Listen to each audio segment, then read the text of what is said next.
This is the time for previously scheduled business, and we are looking at the motion to abolish the ERLC. I move that messengers, this is Joshua Scruggs' motion, I move that messengers of the 2022 SBC annual meeting abolish the Ethics and Religious Liberty Commission of the Southern Baptist Convention with the first of the two necessary votes taking place during the 2022 annual meeting. And upon an affirmative vote, the second vote be automatically added to the 2023 SBC annual meeting order of business. Ask Mr. Scruggs if he's at microphone 4A. Mr. Scruggs, are you at microphone 4A? He's at 2. Mr. Scruggs is at microphone 2. He has the right to speak first. You have the right to speak first, sir. All right. Thank you, sir. 1 Corinthians 1:10 says, "Now I exhort you, brethren, by the name of our Lord Jesus Christ, that you all agree, and that there be no divisions among you, but that you be made complete in the same mind and in the same judgment."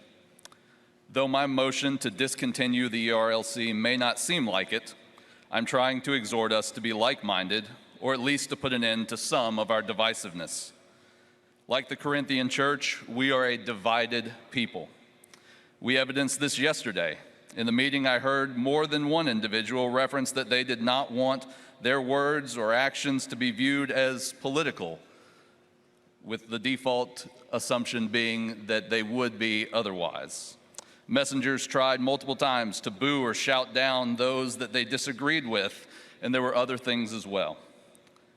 In a few brief moments that I had to check Twitter, I saw rumors that candidates were trying to move times of votes in order to steal an election.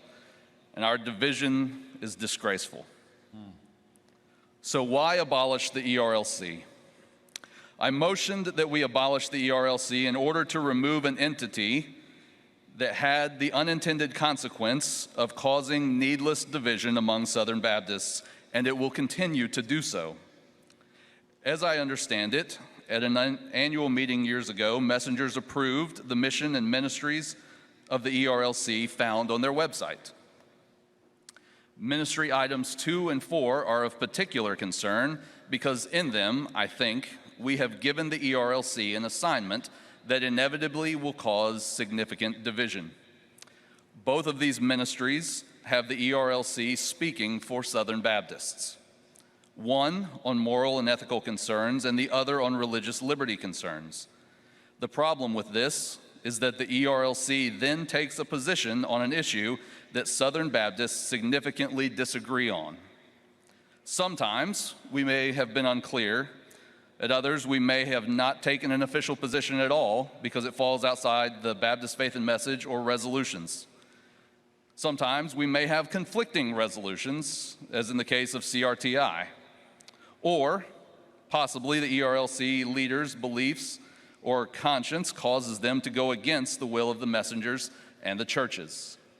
Two brief examples of this division-causing positions are, from some years ago, the support of the amicus brief in favor of religious liberty to build a mosque, and two, in more recent times, the signing of an open letter against a bill in Louisiana that would criminalize abortion because it would hold a mother accountable for murdering their baby and not see them as unwitting victims of the abortion industry. Since the mission of the ERLC will inevitably lead to needless conflict, and because as... My brother, your time has expired. Thank you.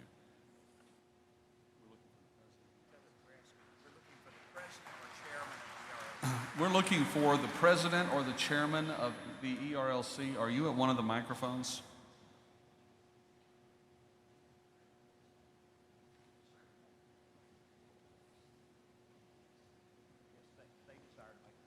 They desire to make a response, so this is where we'll start. The chair recognizes Brent Leatherwood.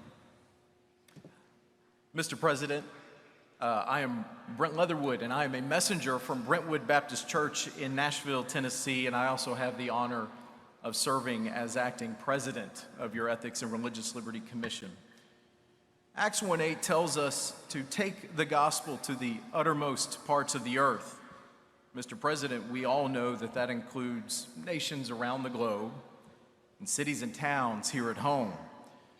But it has been the case for decades now that the SBC counts the public square as a part of that.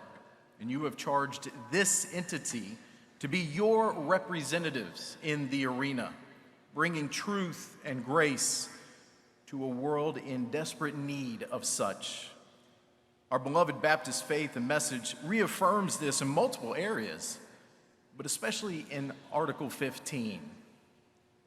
Now, I admit there's been frustration with various personalities and stances over the years.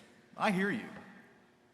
When I was given this role, I told our team, let us double down on our mission. Because regardless of the personality leading at any given point, our mission remains the same, unchanging, to equip our churches to apply Christian principles to the moral and social problems of the day. In effect, we speak for and from our churches. Mr. President, I would urge defeat of this motion because at this moment, when our advocacy will be needed now more than ever, as you just heard from Dr. Al Mohler, there is an opportunity that is coming, very likely with this Supreme Court decision, where we're going to have to take a state-by-state level approach to ensure that pro-life laws that protect preborn lives are enshrined into law. Mr. President, that is exactly what we have been doing at the federal level, and we look forward to doing it at the state level, as well as to defend religious liberty and, of course, spread the gospel of Jesus Christ. To turn our back on the public square at a time when it is needed most would be to go away from the gospel. Thank you, Mr. President. Thank you. Brett?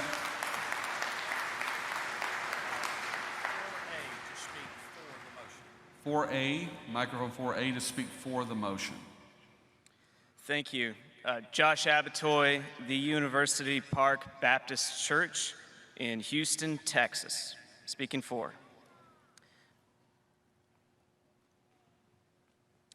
I would love to live in a world where a bold and faithful ERLC advocates for just policies, but that's not the world that we live in.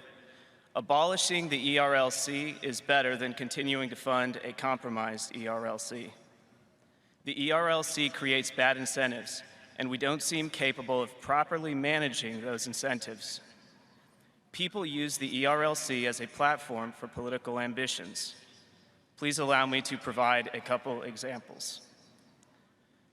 One former president sought to use the SBC merely as an instrument of the GOP.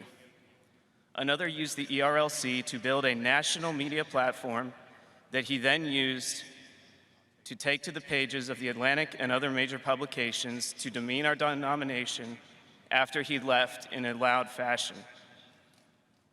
Another ERLC employee recently joined the Biden campaign, thereby advancing the culture of death.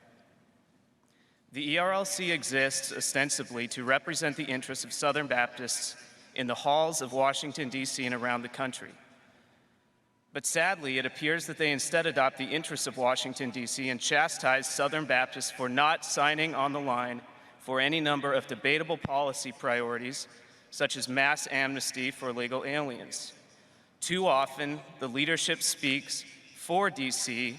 against the pews, not for the pews to D.C. The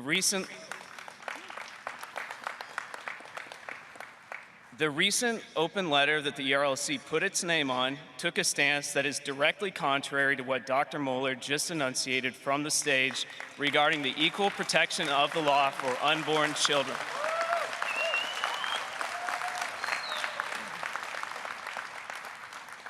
Because we have not seen serious proposals to address these pervasive incentives leading to mission creep within the ERLC, we should abolish it. Thank you.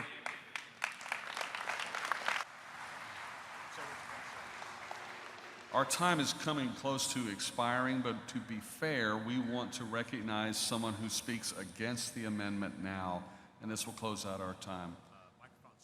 Microphone 6, would you speak against the amendment? Yes. I'm Richard Land. I'm a messenger from Clearview Baptist in Franklin, Tennessee. And I cannot imagine a more damaging moment for the Southern Baptist Convention to defund the ERLC, just at the precise moment when, after nearly 50 years of effort, we are on the verge of having Roe v. Wade overturned. That will immediately lead to a battle in all 50 states, in the state legislatures. And Southern Baptists will be leading that charge.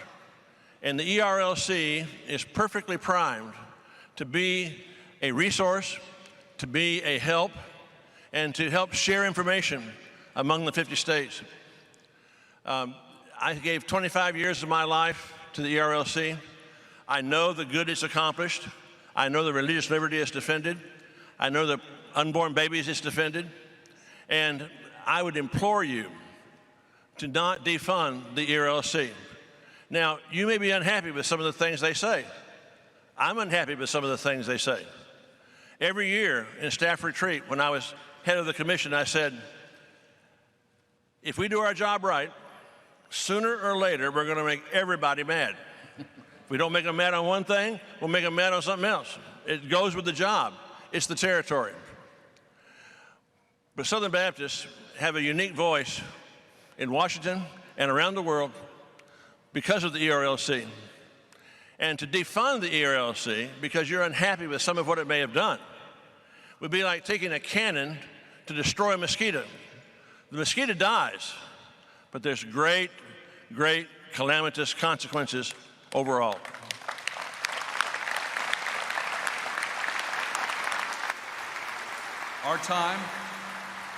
Our time has expired, and the question is on the adoption of the amendment. If you have your ballots ready. I'm sorry, excuse me. The question is on the adoption of the motion to abolish the ERLC. If you have your ballots, those in favor of the motion, would you raise your ballots and hold them in place, please?